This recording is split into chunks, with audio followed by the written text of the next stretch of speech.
Alors pendant que nous, on va jouer de la musique, peut-être que vous voulez lever les mains, fermer les yeux, ou juste regarder ce qui se passe autour de toi. Mais laissez le cœur, votre tête, votre âme ouverte à recevoir la consolation, la force, la guérison, l'encouragement qui vient de ce Saint-Esprit du Père.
Mon message de ce matin, justement, s'appelle « Avoir de l'impact ». Et j'aimerais renouveler ce titre « Soyons forts et courageux ». Avoir de l'impact. Une des premières choses, je crois, pour avoir de l'impact, c'est de considérer que nous avons tous un potentiel. Tous. Vous devez avoir cette ferme conviction à l'intérieur de vous que oui, j'ai reçu, j'ai du potentiel. Est-ce que tu peux le proclamer ce matin? J'ai du potentiel. Non, avec un peu plus de conviction quand même, c'est mieux. J'ai du potentiel. J'ai du potentiel.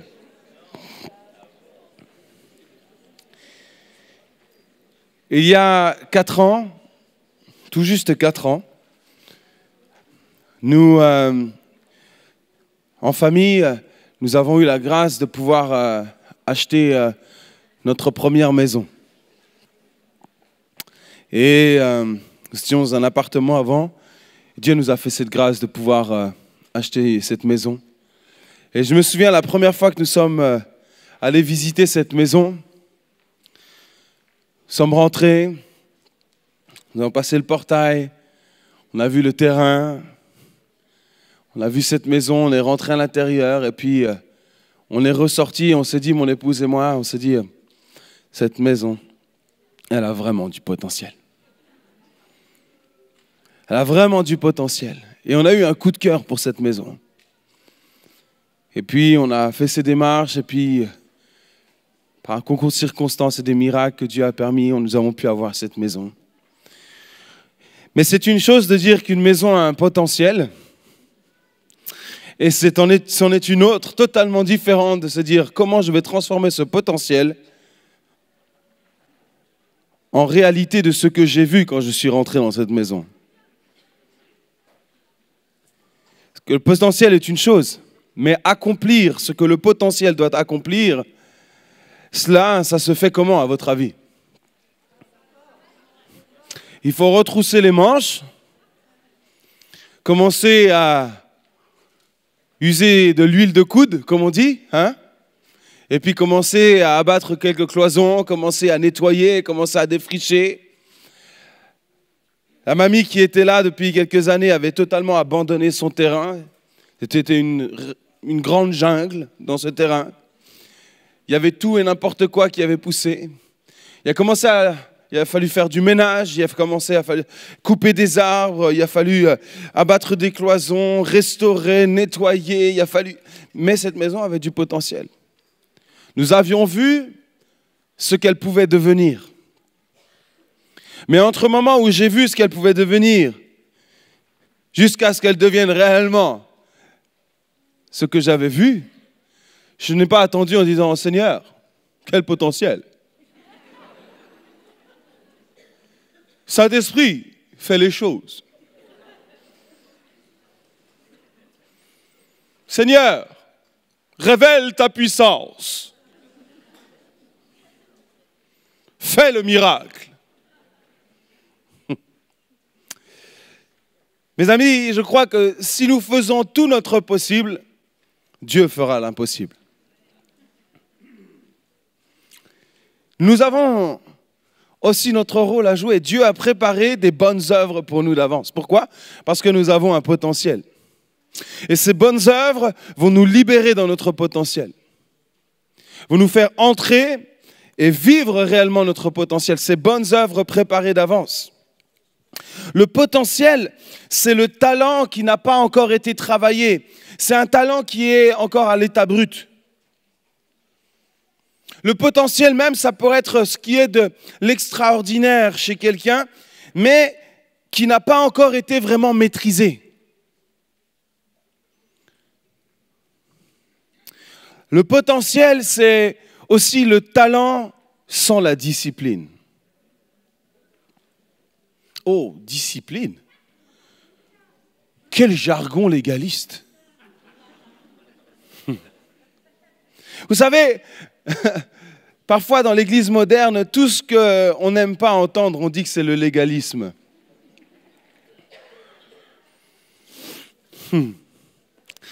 Mais nous sommes appelés à être des disciples, donc à avoir une discipline. Mes amis, connaître notre potentiel est la base en effet, mais comment avoir cet impact? Comment réellement rentrer dans ces bonnes œuvres? Oh, nous savons tous que nous sommes appelés à être la lumière du monde, le sel de la terre, etc. Mais au final, ça nous paraît parfois tellement lointain, tellement quelque chose d'inaccessible, quelque chose qui est... Oui, je sais, mais vraiment, que faire, quoi faire, comment faire?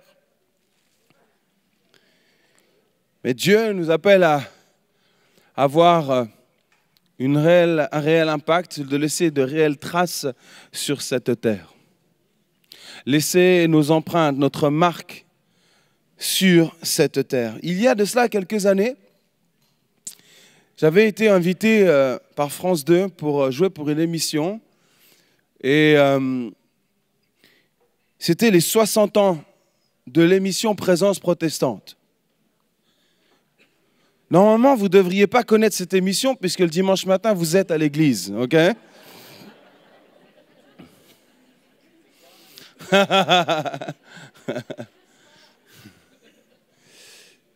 Effectivement, c'est une émission qui est là depuis bien longtemps.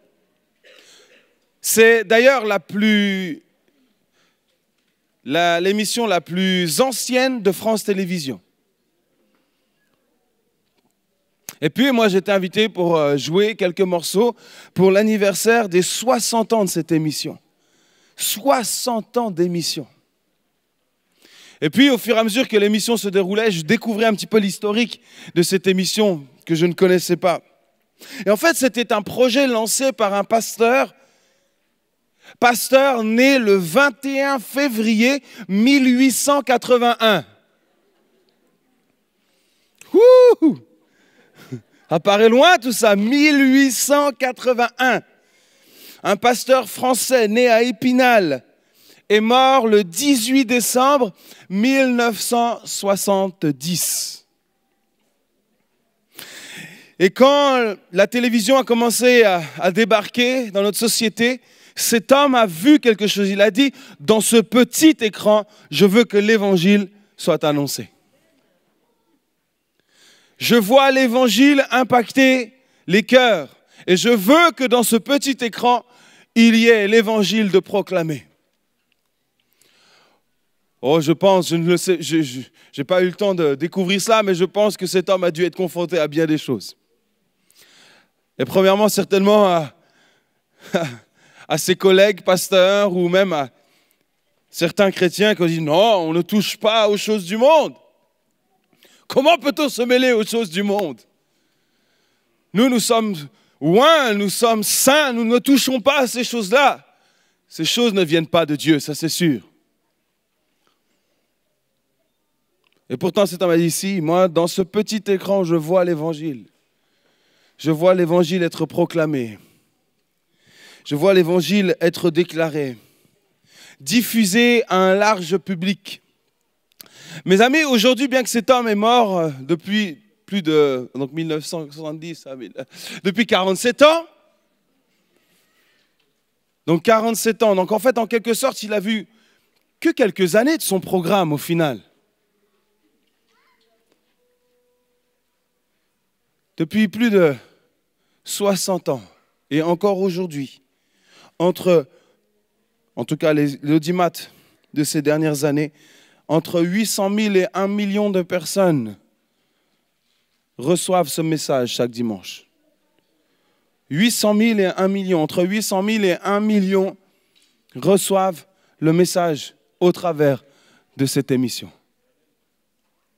800 000. 800 000. Pour moi, ça, c'est avoir de l'impact. Pour moi, ça, c'est laisser une trace. C'est laisser un héritage, laisser quelque chose à cette génération. Et mes amis, moi, je n'étais pas né, comme beaucoup aussi n'étaient pas nés encore en 1970. Et bien que cet homme soit mort aujourd'hui, nous vivons sur un héritage qu'un homme a laissé alors que nous n'avons pas connu.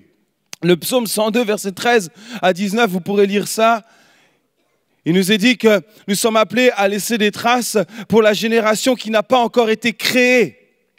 Souvent, nous pensons juste à nous ou à ceux qui sont autour de nous, mais Dieu voit beaucoup plus loin, même ceux qui ne sont pas encore créés, afin de les amener à chanter la louange du Seigneur. Voilà ce qu'il est dit dans ce psaume 102. Quelles traces nous allons laisser pour que les générations, non pas uniquement celles qui sont autour de nous, ceux qui ont des attentes vis-à-vis de nous, vis-à-vis de notre potentiel, vis-à-vis de nos dons et nos talents, mais Dieu voit encore beaucoup plus loin, même si celle qui n'est pas encore créée. Dieu dit, il faut que des gens laissent des traces pour que ces gens, ces jeunes gens, ces bébés qui vont naître, puissent marcher sur ces empreintes, afin qu'eux aussi puissent un jour chanter la louange du Seigneur. Pour moi, c'est ça, avoir de l'impact. Laisser une trace. 1 Chronique, verset 28, nous dit, c'est au moment où David va remettre le royaume à son fils Salomon avec une tâche particulière, c'est celle de construire le temple.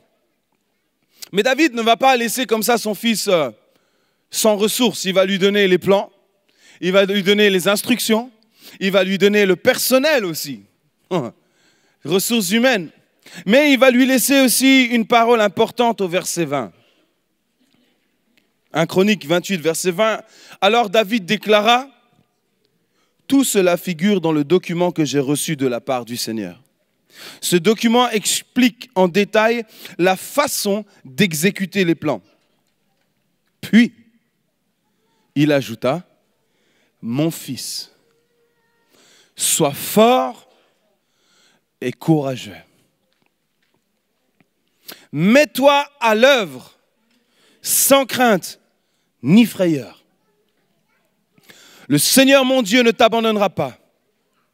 Il est avec toi, il te soutiendra jusqu'à ce que soit achevé le travail à accomplir pour son temple.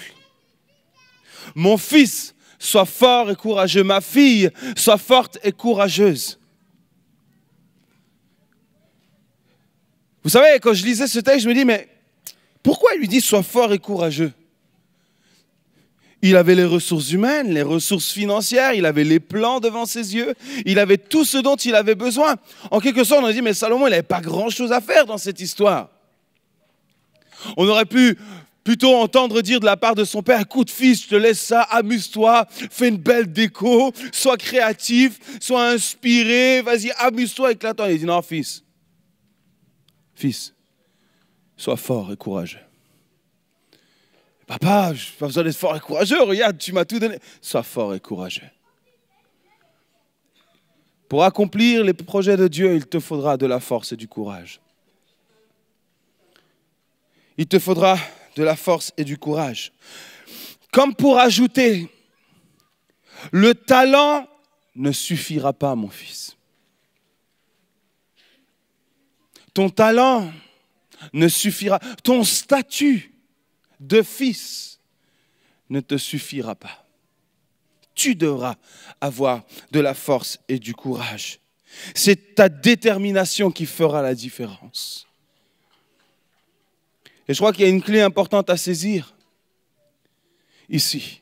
C'est ta force et ton courage, ta détermination qui t'aideront à libérer et entrer réellement dans ton potentiel et voir vraiment l'œuvre de Dieu se faire dans ta vie. Tu devras apprendre à surmonter tes peurs. Surmonter, je dis bien surmonter parce qu'il y en aura. Des peurs et des craintes, il y en aura. Mais il te faudra de la force et du courage pour surmonter ces peurs et aller de l'avant. Et laisser cette force et ce courage dominer ces situations. Je me souviens, mes débuts à la louange, quand mon papa avait démarré cette église à Dijon. Nous étions dans les premières années et puis c'est extraordinaire de faire partie d'un démarrage. Parce que vous avez l'opportunité de toucher à plein de choses. Et puis moi, je commençais à jouer du piano, je me débrouillais un petit peu. Et puis mon cher papa, qui n'était pas trop musicien, il était gaucher mais jouait avec une guitare de droitier. Je vous laisse imaginer ce que ça donne. Il me dit, Matt, à un moment donné, il faudra quand même que tu m'aides. Oui, je vais essayer. En attendant, il y avait une pianiste qui était là, qui se débrouillait pas trop mal. Et puis, de temps à autre, je commençais à la remplacer pour me préparer, etc. Et puis, un dimanche, papa était, comme ça se faisait souvent à l'époque, il était derrière ce mur qu'on appelait une chaire ou un pupitre. Et puis, il était derrière. Et puis, moi, j'étais sur le côté comme ça. Et il conduisait les chants. Et puis, on était sur cet hymne bien connu qui s'appelle Dieu Tout-Puissant. Et puis, il faisait chanter, et puis moi, je le suivais. J'essayais de le suivre, parce qu'en plus, il a quelques soucis rythmiques parfois. Donc, je suivais tant bien que mal. Et puis, à un moment donné, il va me faire ce signe qui va créer un stress immense dans ma vie. Il va me faire ce signe comme ça, qui signifiait changement de tonalité. Changement de tonalité. Et là, une lutte acharnée va démarrer. Et je le regarde et j'ai fait... Et lui, il fait... tout en chantant. Et j'ai fait... Donc, je continue à jouer, je continue à jouer. Et lui, il fait... Et moi, je fais... Non, ça ne va pas le faire. Et puis, à un moment donné, on arrive à ce point où là, il faut prendre une décision. Et la décision fut prise. Mon père arrête le chant et gentiment, avec beaucoup de tact, il va dire Matt, peux-tu retourner à ta place s'il te plaît? Et on va demander à Clara, l'autre pianiste, de venir s'installer. Alors, je ne sais pas si c'était moi ou elle qui était le plus gêné dans cette affaire. Alors, je suis parti me rasseoir le plus discrètement possible.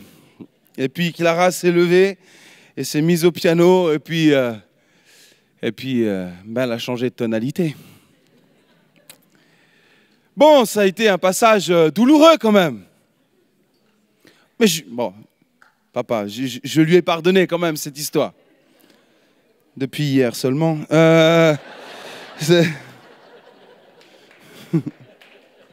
Non. Mais vous savez, autour de nous, il y a des gens qui feront des erreurs. Volontaires ou involontaires. Il y aura des occasions où la peur sera là, la crainte sera aussi parfois la chute, parfois la difficulté. Mais c'est aussi dans la difficulté qu'on apprend à devenir ce que nous sommes appelés à devenir, à surmonter nos peurs. Alors du coup, j'ai fait quoi? J'ai appris à changer de tonalité depuis. Et donc je peux changer de tonalité assez facilement, assez rapidement maintenant. Mais j'ai dû apprendre à surmonter aussi. Et je pense qu'on a tous des exemples des fois d'événements qu'on a vécu comme ça, où on est en train de bien faire et soudain, il y a un événement qui fait qu'on dit ouais, mais est-ce que vraiment je suis appelé à ça? Vraiment, ça a été dur, là, ça a été douloureux. Est-ce que vraiment, c'est vraiment la chose à laquelle je suis appelé? Ne laisse pas parfois ces difficultés t'écarter de ce que Dieu a prévu pour toi. Persévère, sois fort et courageux. Tiens bon. Force et courage. Vous savez, Dieu compose aussi avec les humains. Nous sommes des humains et nous faisons tous des erreurs humaines et Dieu compose aussi avec les erreurs humaines. C'est pour ça qu'il nous dit, il faut que vous appreniez à pardonner, il faut que vous appreniez parce que vous êtes tous pécheurs et je suis un pécheur et je fais des erreurs aussi et je ne suis peut-être pas toujours celui qui encourage comme il devrait mais on doit quand même avancer. Ne te brime pas à cause peut-être de certaines petites difficultés que tu as pu vivre, mais je voudrais vraiment t'encourager à persévérer, à continuer à prendre force et courage ce matin. Généralement, ce sois fort et courageux est un encouragement pour des personnes qui se préparent au combat. Mais dans le cas de Salomon, il n'y avait pas de grande lutte apparente devant lui. Mais je crois que si nous désirons faire de notre vie une source d'inspiration, une source d'encouragement, si nous désirons vivre pleinement la vie que Dieu nous a préparée pour avoir de l'impact, alors cette parole, sois fort et courageux, vous allez en avoir besoin. C'est pour ça qu'elle est écrite dans cette parole. Sois fort et courageux. Dis à la personne à côté de toi ce matin, sois fort et courageux. Sois fort et courageux. Sois fort et courageux.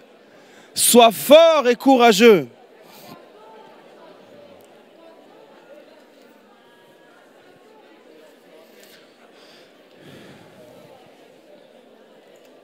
Pourquoi avoir besoin de force et de courage?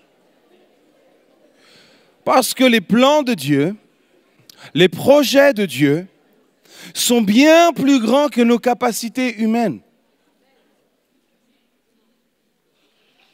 Il y aura des moments dans ta vie où tu vas ne plus compter sur tes dons, sur tes acquis, sur ce que tu as appris, mais tu vas apprendre à compter totalement sur qui est Dieu, à te réfugier dans sa présence, à tenir par cette grâce du Seigneur. Je ne sais pas pourquoi je suis là, je ne sais pas pourquoi j'ai accepté, je ne sais pas pourquoi j'ai dit oui, mais là j'ai besoin de toi. Je me souviens, il y a ces dernières années, Dieu m'a donné la grâce de pouvoir aussi parfois aller jouer dans ce qu'on appelle le monde séculier, c'est-à-dire en dehors des murs de l'église.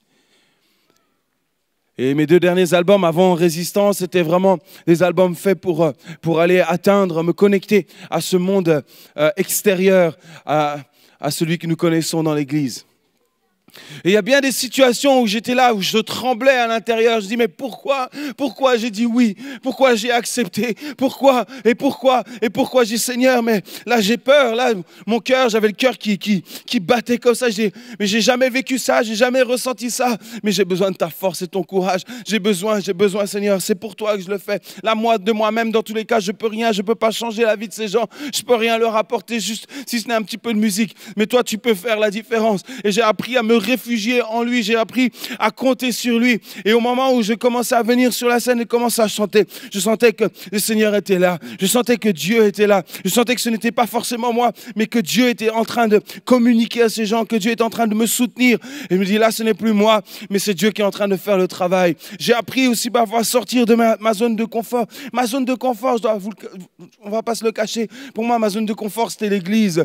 Faire conduire la louange, ça n'a jamais été un problème pour moi. Prêcher, j'ai pas beaucoup de stress par rapport à ça.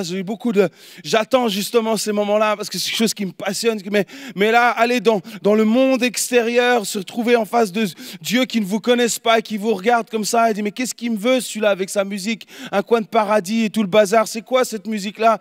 Et je me dis mais Seigneur, utilise ces mots qui sont simplement des mots, mais l'esprit qui est derrière ces mots, l'homme qui est derrière ces mots est inspiré par toi et ce n'est pas moi, c'est ton esprit qui agit et c'est toi qui vas toucher le fond des cœurs, Seigneur. C'est toi qui vas le faire. Et là, j'ai dû apprendre à complètement m'abandonner à lui faire confiance. Bien que mon corps, mon être tremblait, j'ai su et j'ai vécu ces moments où il tranquillisait ma vie. Mais j'ai dû aussi passer par ces moments, traverser ces craintes et ces peurs.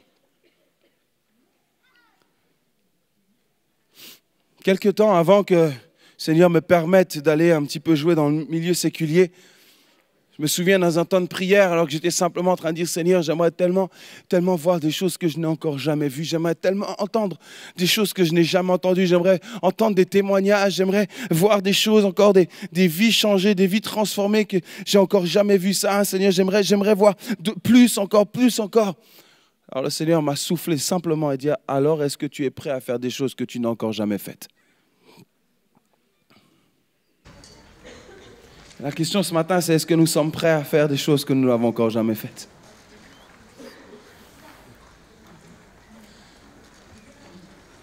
Être fort et courageux pour faire des choses que nous n'avons encore jamais faites. Quand l'Esprit de Dieu est descendu sur les 120 à la Pentecôte, Pierre, qui quelque temps après avait renié le Maître 3 fois, Pierre, ce jour-là, va rentrer dans sa destinée. Il va prêcher l'évangile avec une assurance. Il va prêcher devant des milliers de personnes, alors qu'avant, il s'est débiné devant des simples individus qui disaient « Mais toi, tu étais avec le Messie, tu étais avec Jésus.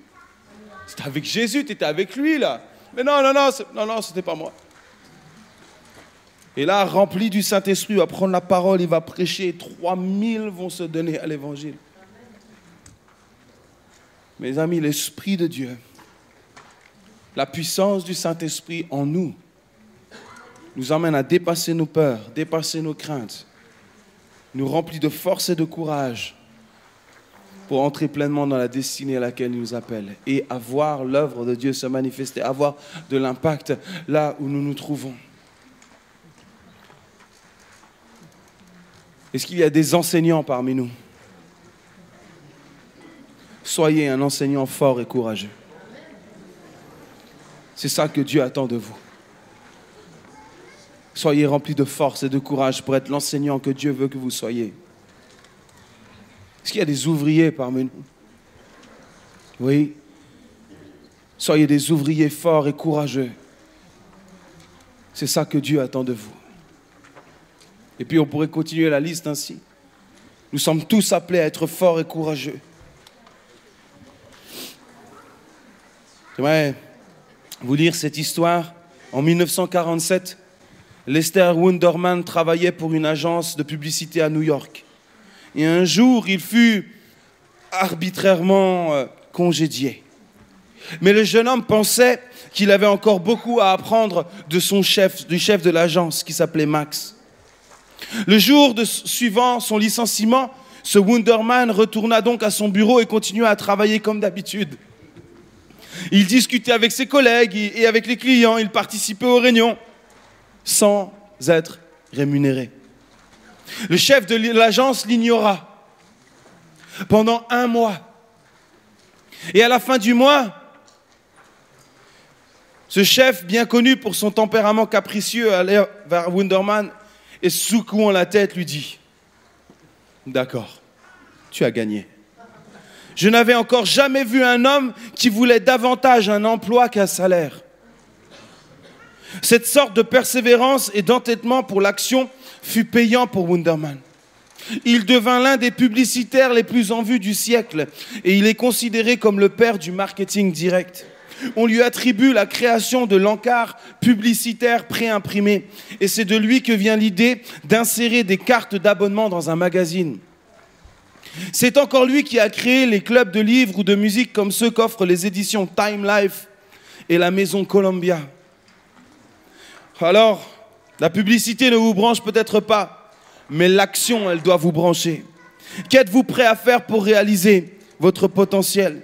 Qu'êtes-vous prêt à accomplir même si vous deviez le faire sans rémunération? La réussite commence dès le début et se poursuit dans l'action constante. Tant que nous rêvons, il n'y a aucun risque, les amis. Et l'Église est truffée de grands rêveurs, de gens qui rêvent. Mais leur rêve ne comporte aucun risque. C'est au moment où tu choisis de passer à l'action qu'il y a un risque. C'est au moment où tu commences à sortir de la barque, comme on l'a vu avec Pierre, qu'il y a un risque. Cessons d'être juste des grands rêveurs. Soyons des hommes et des femmes d'action. Des gens forts et courageux. Pour donner un autre exemple, j'ai un de mes amis qui est à Strasbourg. Il y a des gens de Strasbourg ici, il me semble. Ah, j'ai une question pour vous, les amis de Strasbourg, là. Est-ce que vous êtes déjà allé au café qui s'appelle Oh My Goodness? Ah, ça fait plaisir. Mon ami Arnaud, mon cher ami Arnaud, mon collègue, mais un ami avant tout. Je me souviens de lui il y a 2 ans, il me semble. Ma mémoire est bonne. Ça faisait un moment que je ne l'avais pas vu et puis je le vois amaigri, je le vois assez faible. Je dis, Arnaud, tu m'as l'air vraiment fatigué. Qu'est-ce qui se passe? Il dit, Matt, je suis vraiment fatigué, tu as raison. Ça fait 9 mois que je bosse comme un taré dans ce projet de ce café. Je suis vraiment fatigué. Il y a l'église en plus. Je travaille toute la semaine dans le café avec mon père. On restaure.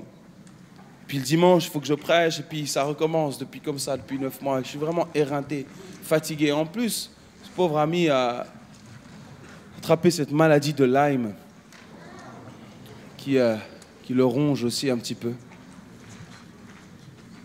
Et ça faisait des années qu'Arnaud me parlait de ce rêve d'avoir un café. Il dit, Matt, je sais qu'un jour j'aurai une église dans un café. Je rêve de ça, je le vois, je ne sais pas quand, mais je sais qu'un jour, ça va venir. Mais mes amis, entre le moment où il m'a dit j'ai un rêve jusqu'à ce qu'aujourd'hui soit accompli, il s'est passé des mois et des mois et des mois, des mois de travail. Des mois et des mois et des mois et des mois et des mois de solitude. Des mois et des mois et des mois et des mois et des mois où personne ne l'a vu. Aujourd'hui, tout le monde vient au My Goodness, oh là là, c'est super moderne, c'est vintage, c'est super beau, le café est excellent, mais ce qu'il y a derrière tout ça, personne ne le voit.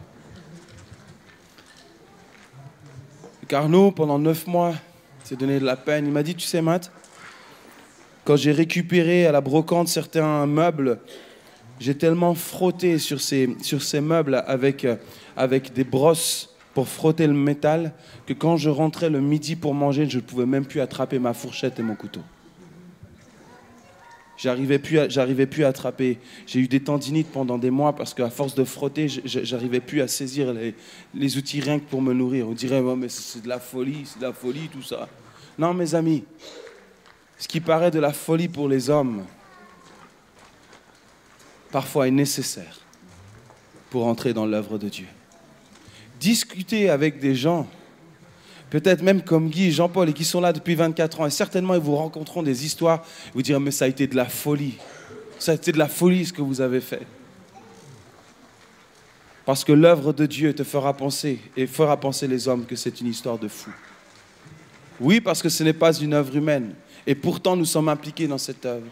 Et cette œuvre nous appelle à dépasser même. Parfois, quand on se dit, mais j'ai plus de force. Mais Seigneur est quand même là. Et il nous donne cette passion. Pourquoi? Parce que ce que nous avons vu, nous voyons le potentiel quand il est rentré dans ce local qui avait besoin de travaux. Il a vu le potentiel, il a dit, on va rentrer là-dedans. Mais entre le moment où on va rentrer et qu'il a fallu vraiment y rentrer, il a fallu relever les manches, travailler, astiquer, balayer. C'est une chanson, ça. Balayer. Mais oui, les amis, ça passe par là. Fatigue, stress, effort, pression, combat. Toutes ces choses dont on ne veut pas entendre parler. Et surtout que les rêveurs ne veulent pas entendre parler. Non, moi je rêve. Vous savez, j'ai rencontré des gens, dans ma petite expérience, je n'ai que 35 ans. Mais je me souviens même des gens dans ma propre église qui disaient « Oh, moi je me sens appelé à partir sur le champ missionnaire. » Et si vous revenez aujourd'hui, ils sont toujours là. Ils sont toujours là. Et vous discutez encore, un jour je partirai sur le champ missionnaire. Mais ils sont toujours là. On va bientôt les enterrer, mais ils sont toujours là. À un moment donné, c'est la force et le courage. Est-ce que vraiment... Oui, alors j'y vais. Je prends aussi des initiatives de foi. Parce que ta foi sera toujours engagée. Ta foi dans les finances, ta foi sur le matériel. Je m'attends, tout ça sera engagé. Tu n'y échapperas pas. Demandez à Jean-Paul et Guy les finances. Ce n'est pas un défi chaque année? Vous serez forcément engagés dans cette histoire-là, forcément. Moi-même, aujourd'hui, je suis dans une situation, nous avons vendu notre maison, nous allons dans une ville que nous ne connaissons pas, nous partons avec nos 3 enfants, nous avons inscrit nos enfants dans une école chrétienne, parce que nous croyons que c'est là que nos enfants doivent être. C'est une école qui, forcément, a besoin de vivre, donc qui coûte aussi chaque mois. Moi, je laisse la moitié de mon salaire, puisque j'étais à mi-temps dans un ministère pastoral que je quitte maintenant. Donc, nous n'avons plus de maison. Un demi-salaire. Ma femme lance son entreprise. Vous voyez là où on en est. Et beaucoup de gens disent, mais vous allez vivre avec quoi? Avec toi, mais tu ne le sais pas encore. Voilà, c'est pas vrai. C'est pas vrai, c'est pas vrai. Je dis, mais... À un moment donné, quand tu veux rentrer dans un projet, et petit à petit, Dieu te fera aussi grandir dans ta foi. Alors là, oui, on n'a jamais fait un pas de foi aussi grand. Mais je vous assure que dans ce pas de foi, il y a une paix, il y a une sérénité. On sait que Dieu est là, c'est Dieu qui conduit, il l'a dit. Je ne t'abandonnerai jamais. Les projets réussiront. C'est lui qui va les faire, c'est lui. C'est lui qui va faire tout cela. Moi, j'apprends à me reposer pleinement. Si je regarde d'un œil humain, je dis, mais c'est de la folie. De la folie. Mais nous apprenons à compter sur le Seigneur. Dépendre de lui. Le potentiel n'est rien sans le travail.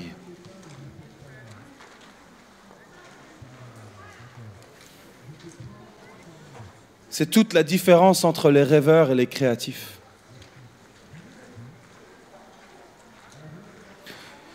Pour avoir un impact, je le crois, il faut être créatif. Et je terminerai demain. Mon dernier message demain, je parlerai un peu de la créativité. Et j'aimerais que vous puissiez être libérés dans la créativité aussi que Dieu vous a donnée. Et je terminerai avec ça, comme pour envoyer chacun. Pour être créatif, il faut connaître son potentiel et le maîtriser. Maîtriser son potentiel. Pour maîtriser son potentiel, il faut travailler dur. Dur. Des heures et des heures et des heures de travail. Pour travailler dur, il faut de la force et du courage. Michel-Ange a dit, vous connaissez Michel-Ange? Si les gens savaient à quel point j'ai travaillé dur pour avoir la maîtrise de mon art, ça ne paraîtrait plus du tout aussi merveilleux.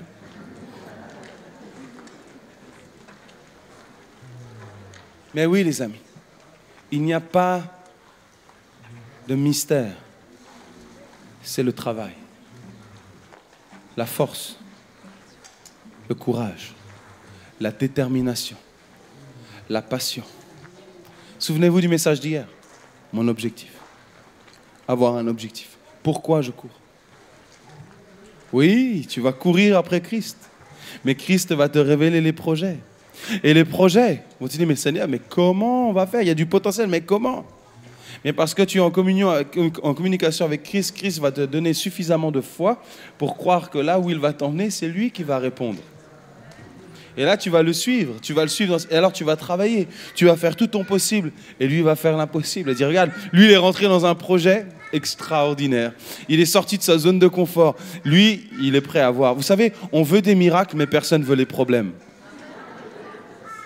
Ben oui, tout le monde veut des miracles, mais personne ne veut de problème. Alors là, il y a vraiment un souci. Si on veut voir des miracles, à un moment donné, il faut aussi accepter d'être dans des situations où on va voir des miracles. Ça ne veut pas dire chercher les problèmes, mais accepter que le chemin sur lequel Dieu va nous mettre est forcément un chemin à problème aussi. Pour que lui puisse se révéler et qu'il puisse montrer que c'est lui qui est bien l'auteur de cela, puisque ce que tu vas faire, ce n'est pas lui, c'est pas toi qui vas le faire, c'est lui qui va le faire. Ce que tu vas vivre, lui seul est la solution. Sinon, nous n'aurions pas besoin de Dieu dans notre vie, les amis. Si ce que tu fais ne te pose aucun problème, tu n'as pas besoin de Dieu. Tu n'as pas besoin de lui. Tu n'as pas besoin de sa puissance. Je veux dire, tu n'as même pas besoin de le connaître. Tu n'as pas besoin de prier. Tu n'as pas besoin de lire la Bible. Mais quand tu es sur le chemin avec lui et que tu commences à regarder là où tu vas aller, tu dis, Seigneur, il n'y a vraiment que toi dont j'ai besoin. Tu es mon refuge. Tu es mon abri. Tu es ma provision. Tu es mon secours. Tu es mon Dieu. De qui aurais-je crainte? Tu es mon Dieu. Il nous faut devenir des personnes reconnues plus pour le travail et les efforts que par le talent. Moi, j'ai envie de laisser cette trace. Que mes enfants, mes petits-enfants, mes arrière-petits-enfants, mes arrière-arrière-petits-enfants, les générations qui viennent, qui ne sont pas encore créées, puissent se dire, Matt, c'était un gars, il se débrouillait un petit peu au piano, il faisait des transitions, ça on l'a vu. Les modulations, il savait les faire. Mais c'était surtout un homme courageux, fort et courageux. Parce que je sais que s'ils prennent cela, ils gardent ça en héritage fort et courageux, ce sont des gens qui feront l'œuvre du Seigneur. C'est des gens qui mettront le pas dans l'œuvre du Seigneur. J'ai vu mes parents être forts et courageux. J'ai vu ce que c'est être fort et courageux. Quand il n'y avait plus grand-chose à manger dans les placards, j'ai vu la foi de mon père. J'ai vu mon père travailler dur pour nous ramener à manger. J'ai vu toutes ces choses. J'ai vu la force et le courage. J'ai vu ce que ça demande. J'ai vu le prix de servir le Seigneur. J'ai vu. Mais aujourd'hui, pourquoi je m'y suis engagé? Parce que mon père a su me transmettre la force et le courage pour y aller. Il a su me donner l'héritage dont j'avais besoin pour me dire, malgré que ce soit dur, il y a tellement de joie, il y a tellement de bonheur. Et on fait avancer l'œuvre du Seigneur. On fait avancer l'œuvre de Dieu sur la terre. Et je ne veux vivre pour aucune autre chose sur la terre. C'est ça qui me passionne, parce que je vois l'œuvre de Dieu avancer. J'ai vu ça. J'ai vu ces choses. Mais ça ne m'a pas refoulé de l'œuvre du Seigneur, au contraire. Parce que malgré les difficultés qu'on pouvait avoir matérielles, Dieu s'est toujours montré bon, compatissant. Nous n'avons manqué de rien. Nous avons toujours eu ce que nous devions avoir. Nous avons fait du sport, nous avons fait de la musique, nous avons tout ce que nous avions à faire. Mais mes parents ont été forts et courageux. Ils ont fait les sacrifices qu'il fallait pour que nous puissions aujourd'hui être comme mes autres frères et ma sœur, aujourd'hui, les 4 dans le service du Seigneur. Alors, ils ne font pas tous ce que je fais. Un est menuisier, l'autre est ma sœur est chef de com dans une entreprise, et elle a son entreprise aussi, et mon autre frère est encore le plus petit et dans les études. Moi, on est tous dans le service. Nous avons reçu cette pensée, c'est un héritage. Force et courage. Force et courage. Force et courage.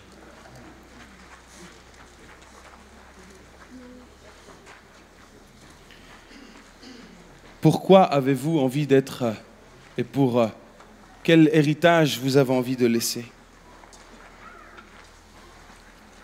Quel impact vous avez envie de laisser? Quelle trace? Quelle trace? Force et courage. Est-ce que je peux demander juste qu'on termine comme ça? Tournez-vous vers quelqu'un, j'aimerais que vous puissiez prier avec cette personne. S'il vous plaît, faites pas une prière tour du monde comme je les appelle, vous commencez à prier pour votre mamie, grand-mère, tonton, tata, etc. Mais juste faites une prière. Seigneur, donne la force et du courage à mon frère ou à ma soeur ce matin. Donne-lui de la force et du courage pour continuer l'œuvre à laquelle tu l'as appelé. Juste prions quelques instants dans l'unité comme ça. Prions, alléluia.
Tout en moi.